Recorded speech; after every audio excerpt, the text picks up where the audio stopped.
बलविंदर। मैं एक बेटी, बहन और बहुत से रिश्ते बनते हैं मेरे होने से।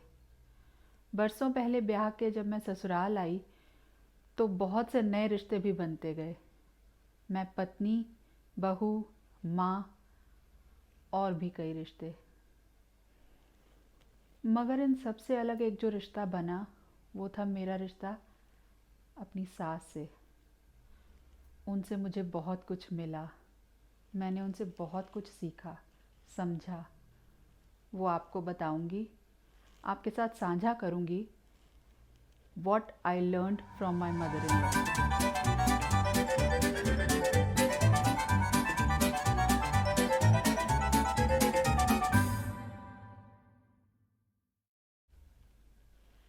मैं शादी करके जब ससुराल आई तो मेरे दिल में कुछ ख्याल बसे थे, जैसे कि एक लड़की अपना सब कुछ छोड़कर नए माहौल में आती है।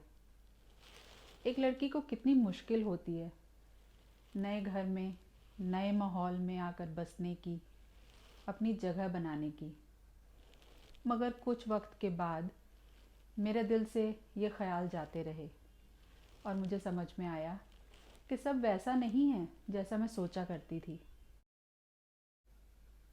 अपनी सास यानी मदर इन लॉ से मिलकर मुझे ये समझ में आया कि ये ठीक है कि हमें अपना बहुत कुछ पीछे छोड़ के आना पड़ता है, मगर जो नया मिलता है वो भी तो कम नहीं।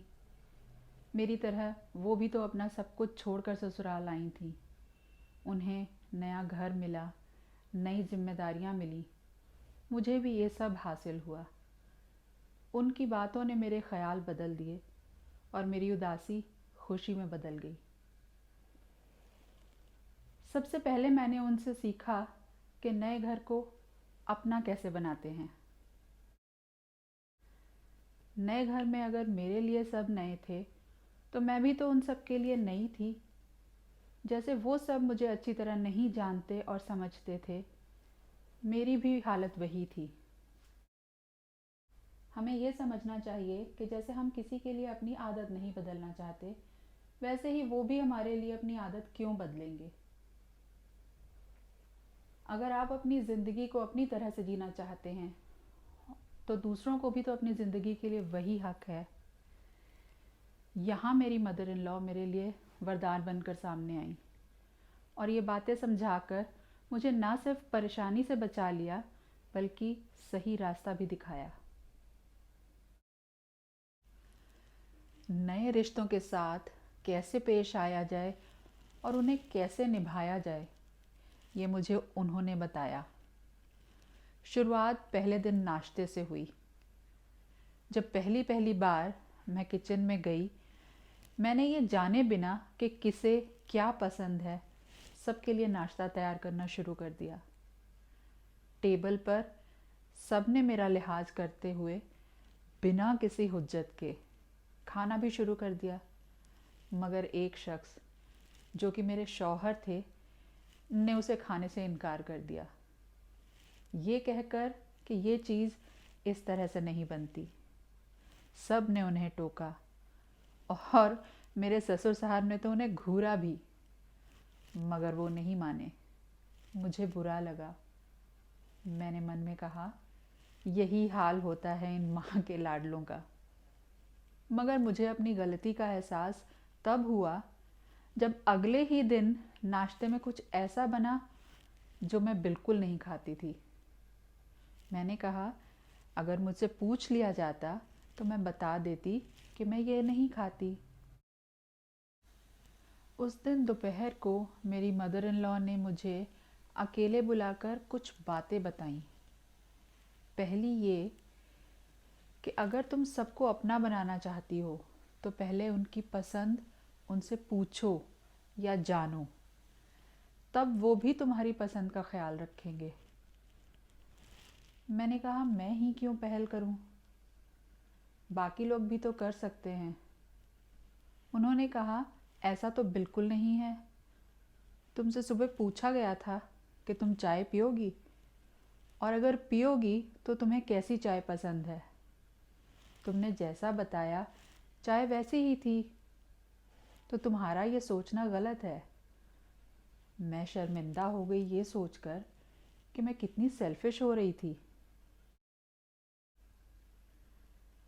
और दूसरी बात ये कि परिवार के हर शख्स की इज़्ज़त करो, उनकी तरफ ज़रूरी तवज्जो दो, उनकी ज़रूरतों और उम्मीदों का ख्याल रखो।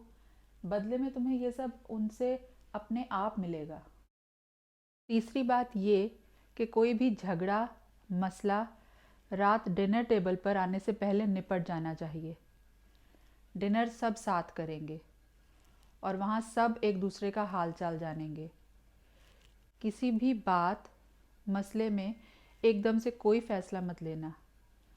पहले तीनों तरफ की बातों को सुनना, जानना, समझना, फिर कोई ओपिनियन बनाना।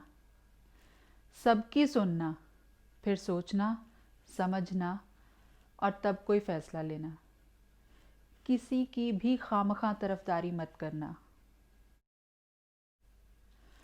चौथी बात ये कि परिवार में इत्तेफाक बना के रखने के लिए ये ज़रूरी है सबको उनकी वो जगह मिले जिसके वो हकदार हैं।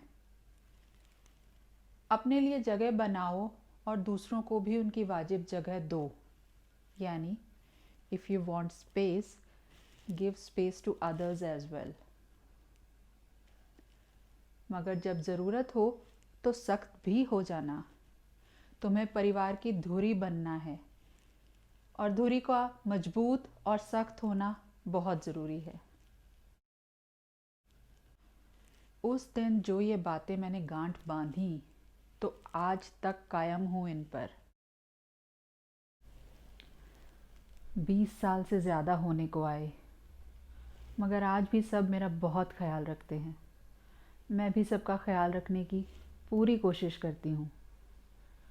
मेरी मदर इन लॉ को गुज़रे बहुत साल हो गए हैं, मगर उनकी सिखाई बातें आज भी मेरे साथ हैं और हमेशा रहेंगी। तो आज इतना ही।